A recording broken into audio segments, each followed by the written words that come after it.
Hello दोस्तों, अगर आप हमारे चैनल हॉरिबल संडे से पहली बार जुड़े हैं तो आप हमारे चैनल को सब्सक्राइब कर लीजिए, जिससे आने वाली वीडियो आप तक सबसे पहले पहुंच सके। आयशा अपने कॉलेज की पढ़ाई खत्म करके अपने दोस्तों अनामिका और राहुल के साथ कई सालों बाद गांव आई थी। ट्रेन ने उन्हें कुशीगंज के रेलवे स्टेशन पर उतार दिया था। सन्नाटे भरे माहौल को देखते हुए अनामिका ने आयशा से कहा, यार आयशा, कैसा गांव है तेरा?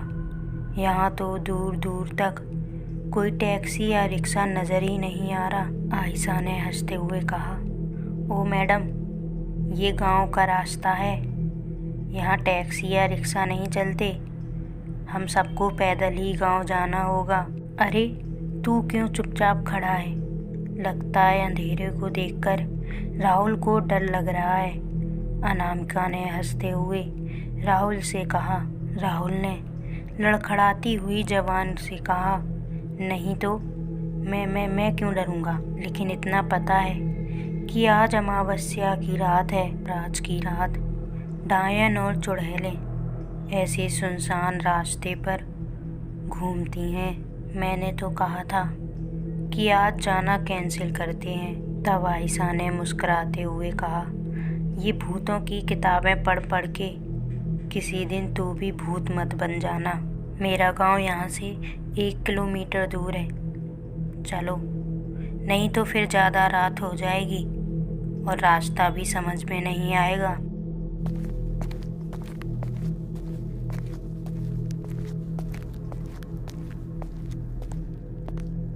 तीनों उस सन्नाटे भरे रास्ते पर चलते जा रहे थे। तभी अचानक पायलों की आवाज़ ने राहुल की धड़कनें तेज कर दी थीं। उसके बढ़ते कदम वहीं थम गए। उसने आसपास देखा तो वहाँ कोई नहीं था। राहुल को ऐसे रुका देखकर आयशा ने कहा, क्या हुआ राहुल? आयशा, क्या तुमने अभी अभी कोई आवाज़ सुनी? नहीं, मैंने तो नहीं सुनी। तब अनामिका ने कहा, इसलिए कहती हूँ, ज़्यादा भूतों की किताबें मत पढ़ा कर। तू तो ऐसे खड़ा है जैसे अभी अभी तूने कोई भूत देख लिया हो। तीनों फिर आगे की तरफ बढ़ते चले गए। पायलों की जोरदार आवाज़ के साथ पीछे से कोई भागता हुआ निकला।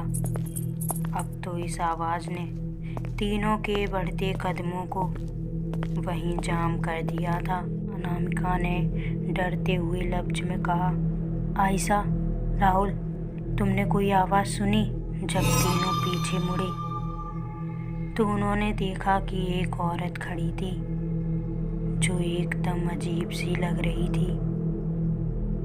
राहुल ने धीरे से कहा, ये कौन है और इतनी रात को क्या कर रही है? आयशा ने उस औरत से कहा, कौन है आप और इतनी रात को इस सुनसान इलाके में क्या कर रही हैं? लेकिन उस औरत ने कोई जवाब नहीं दिया। पुतले समान खड़ी वो औरत टस से मस नहीं हो रही थी। तब अनामिका ने कहा, रुको, मैं पूछती हूँ। अनामिका ने 1-2 कदम बढ़ाए थे कि अचानक आयशा चीख पड़ी और अनामिका और राहुल को भागने को कहा। तीनों एकदम से भाग पड़े। अनामिका ने भागते भागते आयशा से पूछा कि तुम भागने को क्यों कह रही हो? तब आयशा ने कहा कि तुम भागती रहो और पीछे मुड़ के मत देखना। काफ़ी देर भागने के बाद तीनों एक पेड़ के सामने खड़े हो गए। अब तो बता आयशा, तूने हमें भागने को क्यों कहा? जब तुम उस औरत के करीब जा रही थी तब मेरी नज़र उसके पैरों पर गई जो उल्टे थे। राहुल ने डरते हुए कहा, इसका मतलब वो चुड़ैल थी? आयशा ने कहा, हाँ। अब हम लोग गांव कैसे पहुंचेंगे? हमें तो ये भी नहीं पता कि ये रास्ता गांव का है भी या नहीं? अनामिका ने आयशा की तरफ देखते हुए कहा। तीनों बहुत डर चुके थे कि तभी घने बादलों के साथ जोरदार बारिश ने दस्तक दे दी। अनामिका ने कहा, हमारी तो पहले ही हालत खराब थी, रही बची कसर इस बारिश ने पूरी कर दी। तब राहुल ने कहा, रात बढ़ती जा रही है, जितनी जल्दी हो सके हमें उतनी जल्दी इस इलाके से निकलना होगा। तीनों धीरे धीरे कदमों से बढ़ते जा रहे थे। तभी आयशा की नज़र एक घर पर गई जिसमें लाइट जल रही थी। अनामिका, राहुल, चलो उस घर पर चलते हैं, शायद कोई मदद मिल जाए। आयशा, तुझे अजीब नहीं लग रहा कि इस पूरे सुनसान इलाके में खाली एक घर बना है? लेकिन हम कर भी तो क्या सकते हैं? घर भी पहुंचने से रहे ना चाहते हुए भी अनामिका को आयशा की बात माननी पड़ती है। तीनों दौड़कर उसी घर के दरवाजे के पास पहुंच गए।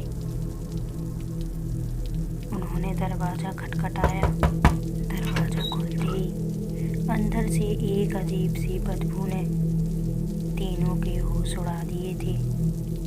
वो बदबू इतनी गंदी आ रही थी, ऐसा लग रहा था जैसे कोई जानवर महीनों से मरा पड़ा हो। सामने एक औरत खड़ी थी। इतनी रात को भी उसका चेहरा चमक रहा था। उसके काले घने घुटनों से नीचे लंबे बाल उसकी शोभा को और बढ़ा रहे थे। अंदर से आ रही बदबू के कारण अब तो आयशा को भी कुछ अजीब लग रहा था, लेकिन वो कर भी क्या सकती थी। बाहर बहुत मौसम खराब था, इसलिए मजबूरी में आयशा ने उस औरत से कहा, जी बाहर बहुत तेज़ बारिश हो रही है, क्या हम एक रात के लिए यहाँ रुक सकते हैं? उस औरत ने हाँ में सिर हिलाकर अपने पीछे आने को कहा। घर बाहर से जितना अच्छा लग रहा था, अंदर से उतना ही भयानक था। चारों तरफ गंदगी और सड़ी गली बदबू आ रही थी। उस औरत ने उन तीनों को एक कमरा दे दिया।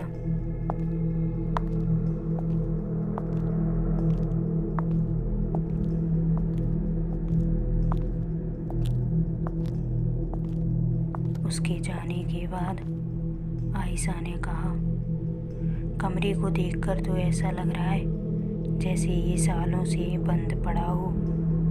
तब राहुल ने कहा, वो सब छोड़ो, जब से मैंने चुड़ैल को देखा है तब से तो मेरे हाथ पैर कांपे जा रहे हैं। तभी दोनों ने देखा कि अनामिका एकदम शांत खड़ी थी। आयशा के पूछने पर अनामिका ने कहा, तुम लोगों ने कुछ नोटिस किया? इस सुनसान इलाके में एक अकेला घर और अकेली औरत रहती है, और घर को देखकर तो ऐसा लग रहा है जैसे ये बरसों से बंद था। और वो औरत जो हमें रास्ते पर मिली थी, हो ना हो कुछ तो गड़बड़ है। हमें जल्दी यहाँ से निकलना होगा, अब तो बारिश भी बंद होने पर आई है। तब राहुल ने कहा, हाँ मुझे भी ये घर अजीब लग रहा है, और बदबू कितनी बेकार आ रही है। जब तीनों बाहर निकले तो उन्होंने देखा कि कुछ ही दूरी पर बने एक कमरे से हल्की सी रोशनी आ रही थी। जब तीनों ने वहां जाकर देखा तो उनकी रूह कांप गई। उनका पूरा शरीर पसीने से भीग चुका था। वो औरत लालटेन लेकर शीशे में देख रही थी, लेकिन उसका प्रतिबिंब चुड़ैल का था। तीनों पूरी हिम्मत के साथ मेन दरवाजे की तरफ भागे। काफ़ी कोशिश करने के बाद भी दरवाज़ा खुलने का नाम नहीं ले रहा था, और एक के बाद एक 3 चीखें उस घर में हमेशा के लिए दफन हो गई।